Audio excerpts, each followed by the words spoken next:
Notre grand thème depuis 2 semaines, c'est que Dieu visite son peuple. La première définition de la visitation, c'est le dévoilement de Dieu. La visitation, c'est quand Dieu sort de sa cachette. La visitation, c'est quand Dieu sort de sa lumière. C'est la manifestation de la compassion de Dieu. Quand vous lisez dans la Bible, vous allez remarquer 2 types ou deux sortes de visitations. C'est une visitation qui donne les résultats du coup. Quand Jésus rencontre les aveugles, la Bible dit aussitôt leurs yeux s'ouvrirent. C'est la visitation qui annonce une autre visitation. Dieu visite Gédéon. Et puis il dit à Gédéon, tu battras Madian. Il visite pour annoncer une autre visite. Bethléem est abandonné. Peut-être tu es ici ce matin. Tu es rejeté. Tu es abandonné. On t'a oublié. Mais j'ai une bonne nouvelle pour toi. Dans le verset 6 de Ruth 1, la Bible dit Dieu a visité son peuple. L'Éternel a visité son peuple. Mais Dieu ne t'a pas oublié. Dieu ne t'a pas oublié. Vous savez pourquoi Dieu n'oublie pas? Parce qu'il dit dans sa parole qu'il a écrit ton nom entre ses mains. C'est pourquoi Dieu ne peut pas t'oublier.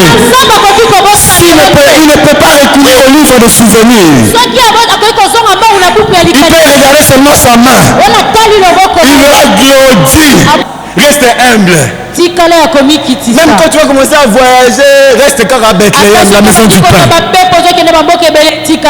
La visitation de Dieu fait 2 choses. Tu ramènes ce que tu avais perdu et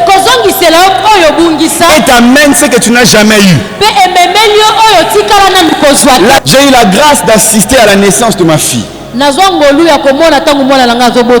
Quand l'enfant naît, sort du ventre de sa mère, on prend l'enfant, on le met dans le sein de sa mère. N'est-ce pas les mamans? On met l'enfant sur la maman. Maman, ce qui est bizarre dans Ruth, quand Ruth met au monde Obed, on prend Obed, on le met pas dans les seins de Ruth, mais on le met dans les seins de Naomi. Et puis on dit à Naomi, au lieu d'encourager Ruth, on commence à dire à Naomi, cet enfant te fortifiera, cet enfant te élèvera. Est-ce que c'est l'enfant de Ruth ou de Naomi? L'enfant des enfants. Je prie que Dieu te change de ventre. Je prie que Dieu te change de travail. Je prie que Dieu te change de domicile. Je prie que Dieu renouvelle l'onction qui est sur toi. Enfin que tu enfantes des enfants en bonne santé. Il y a 3 catégories de personnes face à la visitation. La première catégorie de personnes, ce sont des gens qui saisissent la visitation. Dis avec moi, visitation. Il voit 3 hommes. Et la Bible dit, il court vers ces hommes. Il court vers ces hommes. Il court vers la visitation. J'aime la phrase qu'Abraham prononce. Il dit ne passez point. Ne passez point. Quand Dieu finit de te regarder, il regardera ailleurs. C'est à toi de dire à Dieu, reste ici. Un jour, Jacob rencontre l'ange. Il se met à combattre avec Dieu. Et l'ange va commettre l'erreur de dire à Jacob, l'aurore se lève. Laisse-moi m'en aller. Cela veut dire que le temps de la visitation s'est écoulé. Quand l'aurore se lève, la visitation s'arrête. Jacob dit, tu me dis que je suis à la fin. Tu me dis que tu vas partir. Tu ne partiras pas. C'est que tu m'es béni. Alors quand Dieu te regarde, attire son attention et profite de la visitation. Deuxième catégorie de personnes, ce sont des gens qui passent à côté de la visitation. Je suis dans Luc 19. Luc Luc 19. La Bible dit ceci. Jésus arrive. Jésus s'approche de Jérusalem. Et il commence à pleurer. Il dit Jérusalem. Luc 19. 41 à 44. Il dit Jérusalem. Si tu connaissais les temps de ta visitation. Il y a des gens qui passent à côté de la visitation. Parce qu'ils ne sont pas attentifs à la parole de la prophétie. Quand tu n'es pas attentif à la parole de la prophétie, tu passeras à côté de ta bénédiction. La Bible dit Jésus va naître à Bethléem. Mais une étoile se lève à l'Orient.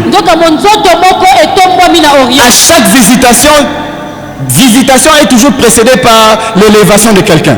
Maman Dada, la Bible dit ceci. Juge 2, le verset 18. Vérifiez. Juge 2, 18. Dieu visitait le peuple durant la vie du juge. Dès que le juge mourait, la visitation s'arrêtait. J'aime notre visitation. Parce que la personne qui a été suscitée est éternelle. La Bible dit ceci. Là, c'est Zacharie qui parle. Dieu ne peut pas arrêter de te visiter. Parce que le juge qu'il a suscité est devant lui éternellement. La visitation ne peut pas s'arrêter. Parce que nous avons Jésus comme le juge. Notre juge, c'est Jésus. Il vit éternellement. C'est un juge qui ne meurt pas. Tu as un juge qui ne meurt pas. Et la visitation ne s'arrêtera jamais dans ta vie. La visitation est éternelle dans ta vie. À qui je déclare ces choses. La visitation est... Quelques conseils, je finis. Conseil. Dis à ton voisin conseil. Si tu veux provoquer la visitation, il faut désirer la visitation dans la prière. La deuxième des choses, dis à ton voisin, sois obéissant. Dis à ton voisin, sois obéissant. Le prophète lui a dit une telle chose. Va, plonge-toi 7 fois dans le Jourdain. L'obéissance à cette parole amène la visitation. Troisième conseil, le service. Si tu veux être visité, sers Dieu. La Bible nous parle d'un homme. Il s'appelait Zacharie. La Bible dit qu'il était au service selon la règle du sacerdoce. Quand tu sers Dieu selon la règle, Dieu te visite. Si tu es ici, tu es dans aucune équipe. Après ici, cherche une équipe de travail. Commence à servir Dieu. Et tu verras la visitation. 1. Désir. 2. Obéir. 3. Sers Dieu. Tu vivras la visitation. Zacharie a été visité parce qu'il servait. 4e chose. Repens-toi. La repentance amène la visitation. Acte des Apôtres chapitre 3. Verset 19 à 20. Pierre dit, repentez-vous. Convertissez-vous afin que des temps de rafraîchissement arrivent. La repentance attire la visitation de Dieu. Le jour où tu abandonnes ces péchés-là, Dieu va te visiter. Le jour où tu laisses ces problèmes-là, Dieu va te visiter. Dieu va te visiter. 5e chose, pose des actes. Il y avait un homme. On l'appelait les centeniers. Disent à Jésus, il mérite que tu le visites. Jésus a dit, mais pourquoi? Il a dit, tu vois la synagogue là où tu prêches, c'est lui qui a construit ça. Les Juifs ont dit à Jésus, est-ce que tu sais là où tu prêches là? Là où tu nous contredis, là où tu guéris les malades le jour du sabbat, c'est lui qui a construit. Il mérite. Tu mérites. Tu mérites. Tu mérites. Pose des actions qui vont provoquer la visitation. Que Dieu vous bénisse.